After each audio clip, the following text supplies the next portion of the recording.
shir jaraa'id oo si wada jira magaalada Hargeysa ay maanta ugu wada qabteen xisbiyada mucaaradka ee Soomaaliland u cudiya wadani ayaa waxay si kulul ugu cambaareeyeen mas'uuliyiin ka tirsan xisbigaasi iyo qaar ka mid ah warbaahinta ka howlgala magaalada Hargeysa oo ciidamada ammaanku ay saaka xabsiga u taxaabeen halkan waxa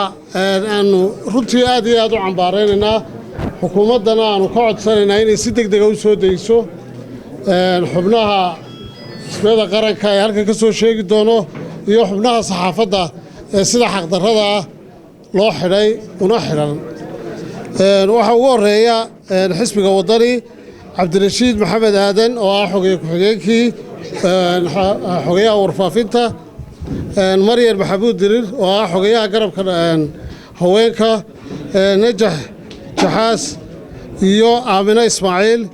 Idil saxaafadda waxa ka xidhan nin maalmahan aad waraysiyo badan u sameeyo ay u arkeen inuu waxa dalka yaalla gudayo dibadba u toobinayo oo aad u dhaqdhaqaaq badnaa waxa lagu haystana cadaan tahay oo ay tahay maxaa xogta dalka taalla aad u toobinaysa oo ah Xamse Cali Bulbul iyo Khadar Macalin iyo maxaan ku yiraahday Najiib Dalmar iyo dhammaan saxafiyiinta kale ee xidhan iyo wargeysyada laga dhigtay xarunta ciidanka ayaguna ilaa imika xidhan waxaan leenahay xukuumaddu si degdeg ah u soo dayso anagu waxaan doonaa wax weeyaan wixii aanu la galnay ee ummadana ogeed ee dawladana la gashay ee international community soo dhaweeyay ee shacabka reer Soomaaliland soo dhaweeyeen ee caalamka oo dhan inagu hambeleeyay ee shacabka reer Soomaaliland meel kasta jooga inagu hambeleeyay wixii la isla qaatay fulinteedii way waxan hadda laga hadlay fulintuna waxa weeyaan dawladda ay waajib ku tahay haddii ka fara adagtay oo ka dhigaa ka fareysatayna xaq baan u leenahay marka inaan wixii kale aanu sameeyno aanu ka tashano xisaabta mucaaradka hadaan xaq baan u leenahay cid noo diidaysaana ma jirto shirkuna saa ku furmay qeynaa wadankana de wixii loo doortay xukuumadda oo ah in doorashooyinka fuliso haddii laga waayo de in wixii kale la isku weydiiyo oo la isku yimaado de xisaabtuna xaq bay u leedahay muxuu ahay ummadda reer Soomaaliland xaq ba u leedahay inay ka soo qayb gasho marka runtii waan u mahadnaqaynaa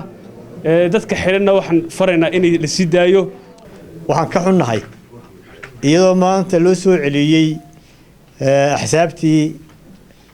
awoodihii uu dastuurku siiyay sharcigu in maanta laga qaaday kuwii dastuurku iyo sharcigu siiyay saxaafadda ayaan darro ahayn waxa la xidhay Xamse Cali Bulbul qaar aan ogeyn waxa laga yaabaa inay xidhan yihiin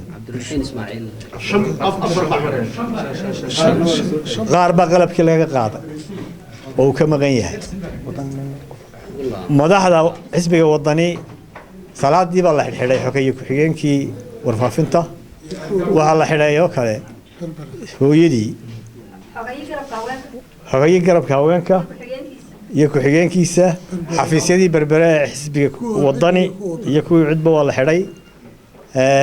waxaan rajaynaynaa in erigaabana waa la sheegayo in la ixtiraamo shuruucda iyo dastuurka annaguna waxaanu ballan qaadaynaa inaanu sharciga iyo dastuurkaba ixtiraamno aad iyo aad ba umahadsantahay